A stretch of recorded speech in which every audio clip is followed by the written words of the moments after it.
Hello student, स्वागत है आपका आपके अपने सक्सेस मंत्रा मैथ क्लासेज में। जैसे कि हमने हाई स्कूल चल रहा था, हमारा हाई स्कूल का मैथ चल रहा है, जिसमें हमने कुछ चीज़ें बताई हैं। जैसे कि सेकंड चैप्टर कुछ चीज़ बताई थी। अब एक्चुअली एग्ज़ाम थोड़े नज़दीक है, इसलिए अब सक्सेस मंत्रा की तरफ से आपको केवल इम्पोर्टेंट चीज़ें और किसी भी चैप्टर का बेसिक बताया जाए, ताकि आप उसी बेसिक पढ़कर उसकी एक्सरसाइज स्वयं से लगाएँ। अगर कोई प्रॉब्लम होती है तो आप कमेंट बॉक्स में आप कमेंट कर सकते हैं। तो इसके बाद हम आपको केवल जितने भी चैप्टर हैं जल्दी जल्दी उन सबका बेसिक बता देंगे, कुछ एग्जाम्पल बता देंगे और अपन चैप्टर स्टार्ट कर देंगे, ताकि सब परीक्षा बहुत ही नज़दीक है और जल्दी प्रिपरेशन करनी है। इसलिए देखिए करना क्या है, देखो सबसे पहले हम देखते हैं आना कोई भी जब दो समीकरण होते हैं उनमें दो चर राशि होती है, वेरिएबल होते हैं, तो उन्हें हम देखो क्या करते हैं, उन्हें किसी भी अक्ष पर दिखा सकते हैं। तो मान लिया, पहले हमने मान लिया दो समीकरण है, a1x plus b1y plus c1 equal 0 और a2x plus b2y plus c2 equal 0। ये हमारा समीकरण 1 है, समीकरण 2 है। अब देखो इसमें दो चर राशि हैं x और y, दो वेरिएबल होते हैं। ये जब जब ऐसे सादा समीकरण आते हैं तो इनको हम कैसे सॉल्व करते हैं वो भी बताएंगे। उसके बाद देखते हैं ये जब इन्हें अक्ष पर खींचते हैं ना, चैप्टर नंबर 2 है, उसमें बताया जाता है कि अक्ष पर कैसे कैसे खींचते हैं। और तो अच्छी बात है, नहीं देखा तो कोई बात नहीं है। देखिए तो चैप्टर नंबर 2 है, जिसमें इसके बारे में बताया जाता है। देखो हम सबसे पहले अभी देखते हैं भाई ये आपस में काटेंगे नहीं काटेंगे, क्योंकि जब इन्हें अक्षों पर हम खींचते हैं, किसी भी सादा समीकरण को हम अक्षों पर खींच सकते हैं। अक्ष मतलब एक्स डैश बाई और बाई डैश। इन पर जब खींचते हैं तो एक स्थिति ऐसी बनती है कि ये दोनों आपस में काटती हैं, दोनों रेखाएं। ये मान लो पहली रेखा है, पहला समीकरण ये फर्स्ट वाला, और ये कौन सा है, सेकंड समीकरण है। तो ये क्या होती है आपस में, ये एक्स है, ये बाई है, और ये बाई डैश होता है। तो आपस में ये काटती हैं। तो हम पता कर लेंगे कि ये काटती कैसे, बिना किसी सॉल्व किए, अर्थात बिना खींचे। कैसे करेंगे, एक सूत्र होता क्या, जब a1 अपॉन a2 बराबर b1 अपॉन b2। अच्छा, इसके लिए क्या होता है, जब एक जगह काटते हैं तो इसमें ये दोनों बराबर नहीं होने चाहिए। जब जब इनके मान बराबर नहीं है, हम देखेंगे तो क्या कहेंगे, इससे 3 कंडीशन निकलती है, 3 मान निकलते हैं। उन्हें देखो कैसे चेक करते हैं। एक कहेंगे दोनों रेखाएं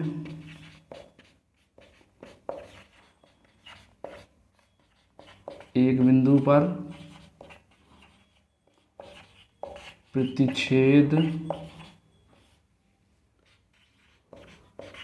करती हैं। और नंबर ऐसे ही क्या बोल देते हैं, अगर दोनों रेखा एक बिंदु पर प्रतिच्छेद करती हैं तो दोनों का एक ही हल होता है। तो ऐसे ये भी बोल देते हैं कि दोनों किसका, दोनों समीकरणों का। तो दोनों समीकरण का एक अद्वितीय मतलब केवल एक, जिसके अलावा दूसरा ना हो, हल होगा। नंबर तीसरा पॉइंट निकलता है, और एक और निकलता है क्या, दोनों रेखाएं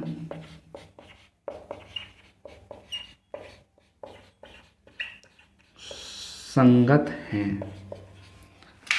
कैसी हैं, संगत हैं, अर्थात दोनों रेखाएं कहीं ना कहीं कभी मिलती हैं तो वो संगत होती हैं। तो ये हो गया किसका, a1 upon a2 b1 upon b2 से अपन निकाल दिया। अगला देखते हैं। देखिए अब देखते हैं, देखिए अब दूसरी कंडीशन क्या होती है, जब कोई दो रेखाएं आपस में समांतर हो, अर्थात कहीं काटे नहीं। तो अगर ये दोनों को हम खींचे और कहीं आपस में काटे नहीं, मान लो ये पहली है, ये वाली पहली है और ये दूसरी रेखा है, इन्हें जब खींचा मतलब 1 नंबर और 2 नंबर, हम जब इन्हें खींचा तो 1 नंबर 2 नंबर। तो होता क्या है, जब इनको हम चेक करते हैं ऐसे, और ये अगर कंडीशन फॉलो कर जाती है तो हम बोल सकते हैं दोनों रेखाएं आपस में समांतर होगी। तो क्या दोनों रेखाएं आपस समांतर होगी, जब समांतर होती है ना दोनों रेखाएं आपस में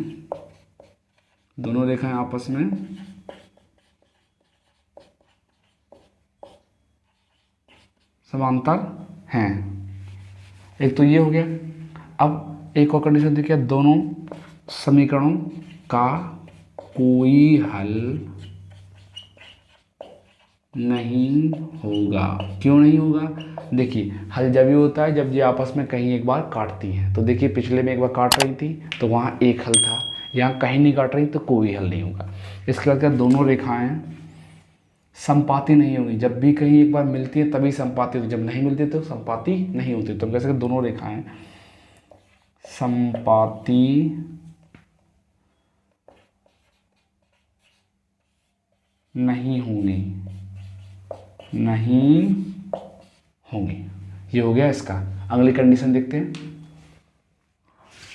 आइए अब देखते हैं अगली कंडीशन। A1 अब जब हम इनको सॉल्व करते हैं देखते हैं A1/A2, B1/B2 और C1/C2 अगर ये तीनों बराबर निकलते हैं तो हम खुद बोल सकते हैं कि दोनों रेखाएं संपाती होगी। संपाती अर्थात मान लो हमने पहली रेखा खींची, पहली रेखा हमने ये खींची, पहली रेखा को खींचा, ये निकल गई।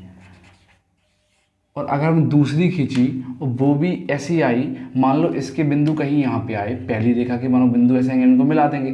और जब सेकंड के आएंगे मान लो उसके बिंदु कहीं यहाँ आते हैं, तो जब खींचेंगे ना तो खींचेंगे किस पे, एक ही। तो अर्थात दूसरी भी इसी के ऊपर खींच जाए तो कैसे होगी, संपाती। अर्थात इनके पथ कैसे हो गए, एक जैसे समान पथ।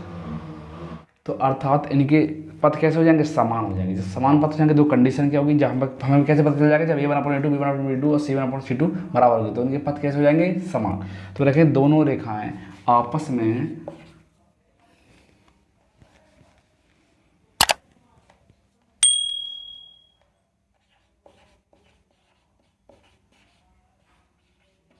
संपाती होंगी।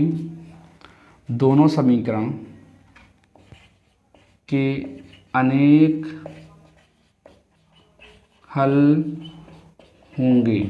अनेक हल का मतलब क्या है, हल उतने ही होते हैं। अगर दो रेखाएं एक जगह काटती हैं तो एक हल होता है, दो जगह काटती हैं तो दो हल होता है, और अगर अनेक जगह काटती हैं तो अनेक हल होता है। अर्थात ये एक से दूसरी गुजर गई तो क्या हुआ, ये अनेक बिंदु पर टच कर रही हैं, अनेक बिंदु काट रही, इसलिए क्या अनेक हल हो जाएंगे। अगला क्या होता है, दोनों रेखाएं। देखिए जब भी कोई दो रेखाएं आपस में मिलती हैं कहीं भी तो क्या होता है, वो संगत होती हैं। तो कैसे दोनों रेखाएं आपस में कैसी होंगी, संगत होंगी। ये हो गया। देखते हैं नेक्स्ट, कुछ बेसिक और देखते हैं जो भी बेसिक है। अब मान लो हमारे पास दो समीकरण हैं, इन दोनों समीकरणों को सॉल्व कर सकते हैं। सॉल्व करेंगे तो किसके मान निकलेंगे, एक्स और वाई के, दो वेरिएबल के जो होता है, दो वेरिएबल तो दो ये जो चर होते हैं इनके मान निकलेंगे एक्स और वाई के। तो निकलते कैसे हैं, सॉल्व कैसे करते हैं, इन्हें सॉल्व करने की तीन विधियां होती है। तो कैसे, रैखिक समीकरण बोलते हैं। जब इन्हें हम सॉल्व करते हैं तो एक्स और वाई के मान निकालते हैं। तो एक्स और वाई के मान हम कितनी विधियों से निकाल सकते हैं, इससे हमेशा एक या दो क्वेश्चन जरूर आते हैं, कम से कम 6 से 8 नंबर का यूपी बोर्ड में आता है। इसमें यूपी बोर्ड में क्या, कोई भी बोर्ड हो, सीबीएसई बोर्ड भी हो, इससे एक नया क्वेश्चन जरूर आता है। तो ये विधियां देख लेते हैं। देखिए कौन सी विधि, नंबर 1, दोनों समीकरण को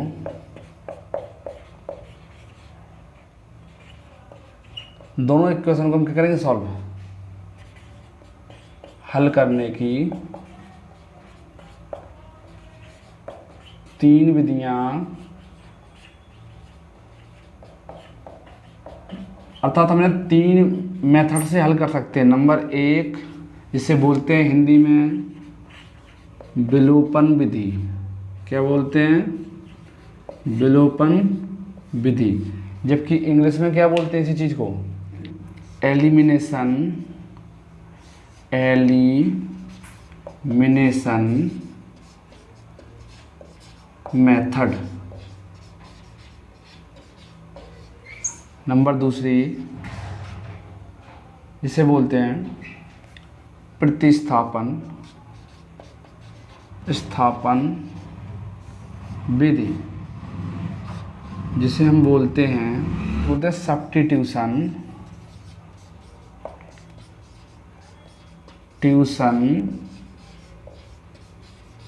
मेथड। नंबर 3 वज्र गुणन विधि,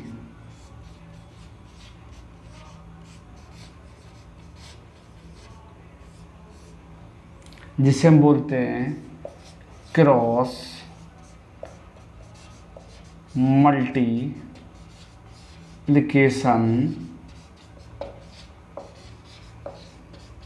मेथड। ये हो गए हमारे 3 विधियाँ, इन्हें आराम से हम देख सकते हैं। अगले चैप्टर में बताएंगे, अगले पार्ट में बताएंगे कुछ सवाल, और उसके बाद अगले चैप्टर का फिर बेसिक बताएंगे।